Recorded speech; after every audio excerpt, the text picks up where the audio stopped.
Hi guys, not an awful lot of films around well, I mean there are a few films around, but not many films, if I'm honest, that as we go through them we think might have some purchase for you guys. But we're doing Les Misérables, which is a newish French film. It's not the Les Misérables, though it is a sort of riff on the Victor Hugo book / what's become a sort of ubiquitous musical. And I think it's really important to talk about that, because Les Misérables, it's a French film, obviously, directed by Ladj Ly. It was nominated for Best Foreign Picture alongside Parasite. Oh, was it? It lost out to Parasite. And it did win something as well, didn't it? Yeah, it won a César. The French Oscar. And it's essentially, I mean, quite a good grab for this it's like almost a French version of Spike Lee's Do the Right Thing. It's like the tinderbox of a certain sort of housing estate / region or not suburb, but inner city area in Paris. It is in Paris, yeah. Or which they compared it to in the beginning, La Haine, if anybody remembers La Haine. Which has been re-released in quite a few cinemas. Ago, you can probably catch La Haine, actually. This is a portrait of a sort of the dispossessed. Oh, the dispossessed. The dispossessed is the best way, which is very Victor Hugo, isn't it? Les Mis. But through the lens of a housing estate, a sort of a project almost, like the Florida Project almost, and seen through the sort of spinal backbone structurally narrative of three cops. Yes. Would you say? Yes. I mean, in a sense, the action pivots and revolves around the journeying of these three cops. Yeah. And from the sort of get-go at the beginning, we're sort of introduced to not a rookie, but he is a rookie really. He's come from a rural police force, hasn't he? He's a greaser, yeah. He's called so we have someone who's sort of from outside of this place coming in to look at it. And so he's very firmly this cop who's put in with these two other cops who are very much kind of like, you know, off of the mean streets, aren't they? And those two cops both are all sort of saying the whole time, either literally or in their heads, you don't know what's coming. You have no idea. You know, you're a rookie. Just follow us. It's going to be bad. So what did you think of that as a device? Because I mean, I'd say it worked, didn't it? Yeah, especially as I didn't think when it first started. I thought I'm not going to get him at all, that character, but he really the rural rookie, because he doesn't say much, does he? For ages. It's all on his face. Yeah. But then I started to really like him, because he was watching what they did. And you could see that all the time it was going in. And then, of course, as the film goes on, he plays a much bigger part. Yes. He feels able to play a bigger part. Yeah, it all takes place in one day, more or less. And essentially, it's them on sort of patrol, isn't it? In this neighbourhood. And they introduce the rookie in the back of the car to the various characters. You've got the mayor, who's like our Obama, who's this chap who sort of is a kind of gang leader who kind of keeps things kind of going on the estate. You've got the sort of Islamic Brotherhood, with sort of a Muslim contingent, and then you've got sort of other contingents of youngsters and youths, and then you've also got introduced, and we'll talk about that separately, but you've got sort of gypsies. So you've got lots of different ethnic minorities. That's one of the things that, I don't know what you thought, but we saw it separately, but it's one of the things that I thought was the most interesting was how many different strands there are of keeping order. I mean, obviously, some of those strands, like the Islamic strand, for example, and that's shown very early on, where a man puts his arm around two boys, and you think, oh, well, all he's doing is getting lots more disciples.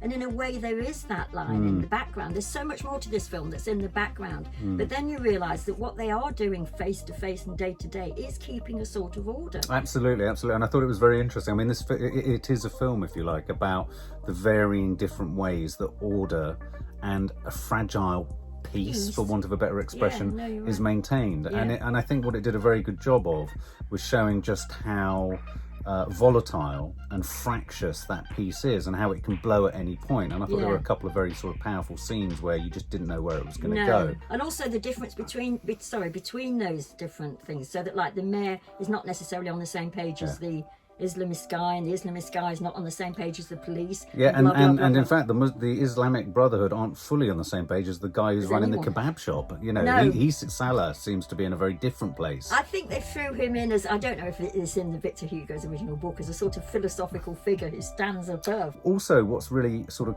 clever about this film is it manages, you see, you've got the different sort of cultural ethnic groups. Yeah. You've got the police, who are this sort of, you know, fraught but really not much different to the fractious elements that are in this housing estate trying to maintain some sense.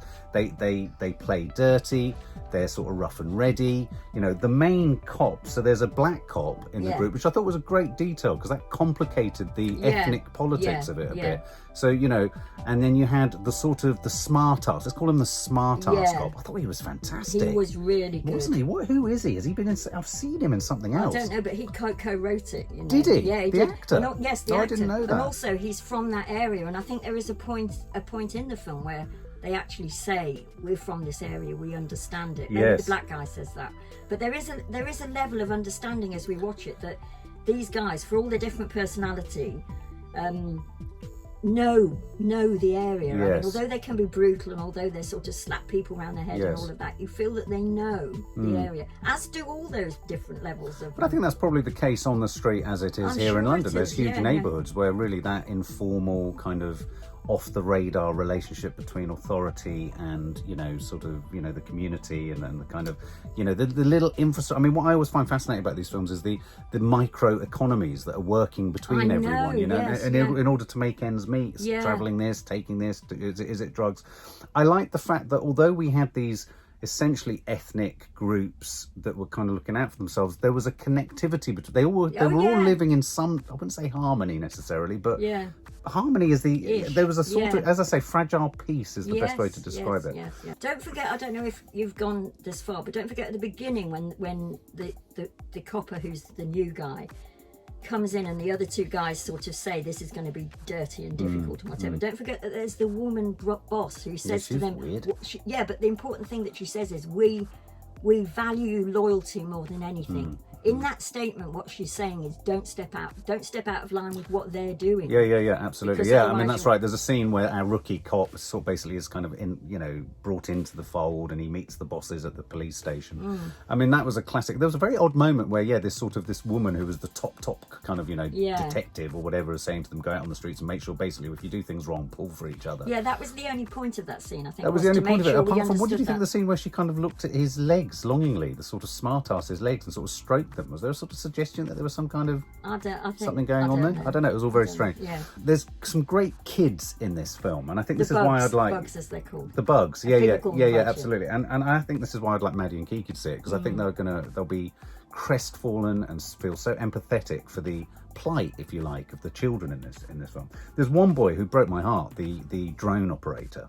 I know. There was something about him. Obviously, he's using the drone to spy on women undressing and stuff. But he's a kind of innocent kid with I was left wondering, how did he afford that kit? It's a very sophisticated piece of tech with lots of stuff all over it. Anyway, and I thought, at first I thought... He was a nerd, though, in a way, wasn't he? He was a nerd. He was bullied by other kids. Yeah, and he was very sweet. And he's parked there for a very necessary narrative reason later in the film. So there's him sort of scurrying around the flats, and then there's another young boy, isn't there? There's the sort of what's his name? I've forgotten his name. I don't know, but there's a montage at the very beginning of the film, which is in real documentary style. Yes. Which comes after the French won some big football event, isn't it? Yeah, well, I thought the start of it was great. He pulls back onto the face of that child, the child that in the end we see completely differently. Yeah. That other little kid, because it goes between those two main kids, doesn't it?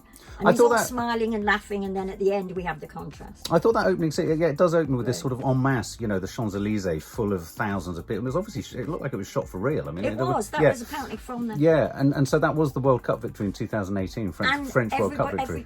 Every colour. But it reminded me, I thought what was clever about that scene, and it's the poster, isn't it? It reminded me of all those images you have of Les Mis, the storming the Bastille, the French Revolution. It was very French revolutionary, wasn't it? In its Cleverly. I really liked that opening scene. I thought the close-ups, I thought the sense of burgeoning interactivity, the way in which everyone could be, it was all about what unites people, what connects people. And curiously, at the beginning of the film, you have the idea of football uniting a city, and then really the film then goes into the sort of the factions. It strips back the factions and then explores the fissures and the edges between all of these groups, doesn't it? Which with the police in a sense navigating the edges of those tectonic plates, if you like, aren't they? And so it becomes a bit at times it reminded me of End of Watch, the Jake Gyllenhaal film, only insofar as you know that the two sort of you've got the rookie in the back of the car, but the two main cops, you know they're having to use bad tactics to achieve what they want. Yes. But that led to a volatility where, even though you knew it was wrong, you were kind of not wanting them to get hurt. No, and also because of the difference in the black guy, who's much quieter figure. Yes, yes. He translates lots of stuff of the African accents on the streets, but he's much quieter bloke than the voracious sort of talkative guy, smart ass. And in a way that works really well. And then you've got the quiet one in the back watching everything that's going on. And where this film takes a really interesting turn is a moment of kind of semi-on-purpose accident, which I thought was really nicely presented, where the kind of the flare gun, he shoots the flare gun, or whatever those strange guns are called, which are to warn people. They've got a name for them. Do we have those on? I don't know. They're not tasers, and they're not flares, but they're not guns. Because what happens is a lion cub is stolen from the local circus. Yeah. And I thought probably the most frightening scene of the whole film. We've got to talk about that scene. Talk about that scene. Because I thought it was absolutely operatic. It was astonishing. It was very Les Mis. I was just going to say, if ever there was a musical scene with them pulling out all the stops, it was that scene. I was petrified.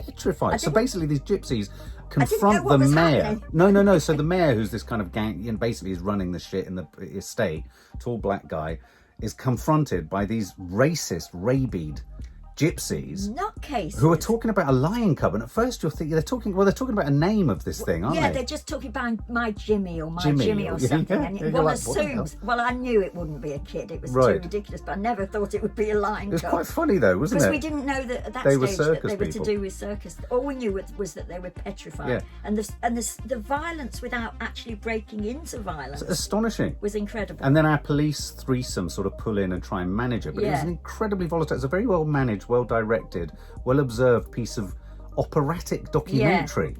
Absolutely. Do you know what I mean? That's a good and what I loved about it was the gypsies were rabid and racist and horrible, but they'd lost a lion cub.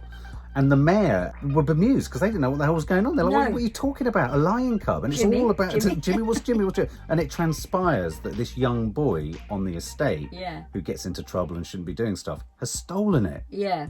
Who's the one that we first saw in the very first thing, and who we followed them for the rest exactly. of it. Not the one with the drone. Not the drone boy. So there are two boys. There's a drone boy, but then you've got this other boy who essentially, you're right, is the sort of then becomes the sort of a symbol. So we follow this boy. So he steals the lion cub, and then really what the film becomes is the police trying to get that boy and to get the lion cub, and then without giving it away, a huge accident happens. Yeah.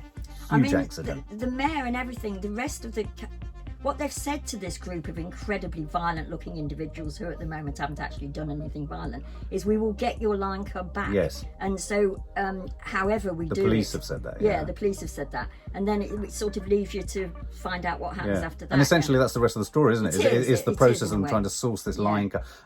That said, there's another scene in this film I was trying to describe to Kiki, without giving away why or at what point it happens, with the lion. No. And the lion cub. I know. I was on the edge of my seat. Yeah. I mean, it was horrific. Because afterwards, I couldn't remember what the scene was that so scared me. Yes. There was so many little... So many. And it was that one, and that's... Am I right? Is that the moment where Greaser, the newcomer, sort of really stepped up to the plate and almost... Yeah, he realises that this is all just fucking madness. Just wrong. This is madness, And he's also taken a stand against his two, bosses, or the two police who run the kind of gamut, because they're operating badly, and there's this accident happens, and our rookie cop tries to sort of solve that problem, doesn't he, as best as he can. And the reason the boy with the drone's important is, of course, he's got vital footage of this accident that's happened. So then there's a chase to get the footage so that the footage can't be shown or sent. It's nearly uploaded, and I thought all of that sort of stuff kind of worked quite well. Really well. And at this point, it really reminded me of the increasing stress of two films. It made me think of Goodfellas, and it made me think of Do the Right Thing. There's a huge sort of Mexican standoff at one point where they're in the kebab shop and they're trying to get the footage. And there's no way I knew what was going to end Oh my God, that scene, you just didn't know where it was going to go. No, you didn't know who was going to kill who. You didn't know what was going to go where. It was very, very clever, full of volatility. And it was just like, and in that sense, it was like Do the Right Thing, because you felt all these different, groups and ethnic groups. I thought that was turning on each done. Other potentially. Wasn't it? Those really different factions. And also what we're reminded of the whole time through the eyes of the two different boys, who are very different characters, is that the kids, or the bugs as they're called, affectionately actually by the police some of the time, are right at the bottom of the pile. So in that sense, he or she, the director, reminds us of that all the time, and that's important because of what subsequently happens. Yeah, and I think it was brutal the way they treat the boy that's involved in this accident towards the end.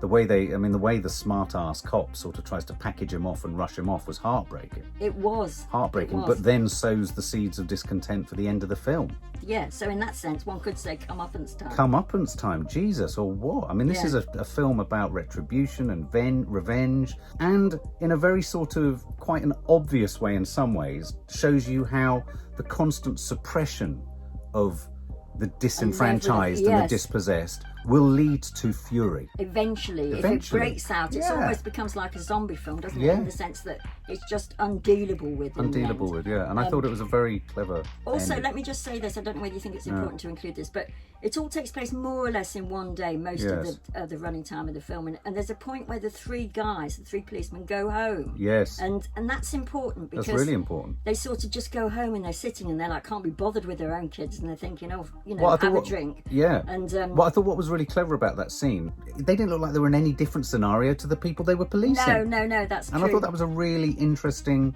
and clever dynamic. Yeah. That you saw that they are all just individuals. And I thought the scene with the black cop when he went home and he started to cry with his mum. Yes. Not a lot was said. I thought it was goosebumps thinking about it. It was really powerful. I know. And then, and have I got the order right? Because so much happens in such a quick time. He meets the new cop in a bar. He meets the rookie in a bar. And that's when we get the story from the new guy who's coming into his own all the time, isn't it? He says, you did that deliberately, you had to have done, because there's no way you can accidentally fire that gun. Thing. And then he's so upset, he said, I just snapped. Yeah, and I thought the way he owned that, and then you got an insight into the fact that there are moments where even cops can't fucking control and the fact that it was him rather than the Yeah. It was heartbreaking that it was him. Yeah. If I had any issues, and I did say to you I had some issues, I thought there were times where it hovered a little bit too sentimentally, and it was trying to really punch home an obvious moral message, where I thought it was at its strongest when it was cursory and moving rapidly through stuff and just getting on with it. I thought there were a couple of moments where the director felt he needed to overemphasize, just in a beat, just in a pause, just in a slightly cliched way, a close-up of like Salah thinking about something, and a close-up of the boy considering his movement. Because we saw it separately, as I say, and Mark had said to me by text, I didn't unreservedly think it was wonderful, and he's just said why. I thought it was going to be because she thought the ending was too much. We won't give away the ending. And I suppose I can understand that they were those moments, but there were only moments where I felt he dwelt on. I mean, I did find the end a little bit unbelievable, but I thought it was totally unbelievable, but at the same time loved it. I liked it. And I think it was emotionally understandable, but I don't think it would have happened in the way that it happened. I didn't quite buy that. But then I thought it became a fable, but not in a bad way. The beginning half of the film, beginning 3/4, the whole film except for the end, is a true life story, and you really feel it, and then he goes to great trouble, the director, to make it true life. And then at the end you have something which can only really be described as an apocalyptic sort of ending, and that wasn't true, but at the same time it works. I mean, I think he was using, poetic license. There were moments where the young boys are all running around with like their fireworks or the bazooka gun. It all seemed a bit too organised and all a bit too neat. Yeah, although the kids around me run around with fireworks. Yeah, but I don't think they had a strategy where one would come out and then they'd have a second sortie. I mean, I was half expecting the cavalry and the archers to come in at one point. It was that organised. So I think I took a breath at the beginning of it, thinking nothing, and I was totally. I mean, captivated is a strange word to use by something that potentially is so violent, but I was utterly captivated. I mean, I love Paris. I've been to Paris over the years, going back. Love it. It's got this strange structure, Paris, which is what Ayn dwelt on, wasn't it? Where you've got the centre and then you've got all these housing estates around, full of people that are dispossessed, mostly black. And now, of course, I love the fact that he got in the sort of Muslim Brotherhood, because that all of us have no idea how big a part that plays, and he showed us that. Don't be put off by the title. Every time I mention it to Maddie and Kiki and sort of young adults, they go, "Oh, what, like Les Mis?" That is actually a bum stick. I think Les Mis has a hugely significant cultural, literary meaning in France, beyond at what I consider to be quite a mainstream musical / Anne Hathaway running around with Russell Crowe doing all his stuff. it is riffing on Victor Hugo. It quotes Victor Hugo. It's dealing with some of the contemporary. It's looking at contemporary parallels for the Victor Hugo dispossessed story. But I think don't let that put you off, because I found just in mentioning it to people, it's the thing that puts people off is the title. Because you said to me, "Should we go and see Les Mis?" And I said no, because that's what I was thinking. But it's terrible, isn't it? Not that. Yeah, I think it needs a different title. Oh well, except that they use the quote at the end, and I think what they want to say is, if you read Les Mis, the book rather than the film, it's relevant now, even. And I think that's an important message. Yeah. I think it's lost, unfortunately, not in translation because it's in French, but the title for me is one of the problems. So I would advise anyone who's thinking, well, what's that? It's Les Mis. Ironic, yes. Get past that. Yeah. It's a very different film. It's an in-your-face Latin style, gritty, realist, emotional, complicated. It shows you just the complexity of the dispossessed. It's not just violent, one group, but never in a sort of not gratuitous. No, never in a gratuitous way. In a way that you totally accept and understand. Like Do the Right Thing. That's the potential of violence all the time, and that's what that life's like. It is, and it's what takes you at the beginning a deep breath. And I realised at the end of it, I hadn't breathed. I was sort of holding my breath for the whole of the film. That's true. So, what would you give it? I'd definitely give it at least. I'm going to give it 10. 100. 100. 100 out of 100. Is that ridiculous? 10 out of 10. Yeah. I'm going to give it 95 out of 100. Yeah. I thought it was cracking. I think it's a really important watch. I think young adults should watch it. I want Maddie and Kiki to go down there for part of their homeschooling and watch it, because I think it's just another lesson in other people's POVs in this world, and it also humanises both, in a sense, the oppressors, the police, because they're in a horrendous situation, as much as the dispossessed. Yeah. Everyone is feeding off everyone in this strange, stressful world. And I'm going to leave you with a quote that comes at the end of the film. Let's do it. I love a quote. It comes, and this is from Victor Hugo himself. Remember, there are no such... It comes up in print at the end.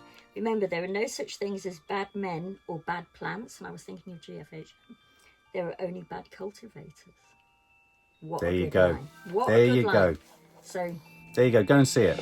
For more film and family fun, don't forget to click the subscribe button and make sure to click the bell to never miss an update.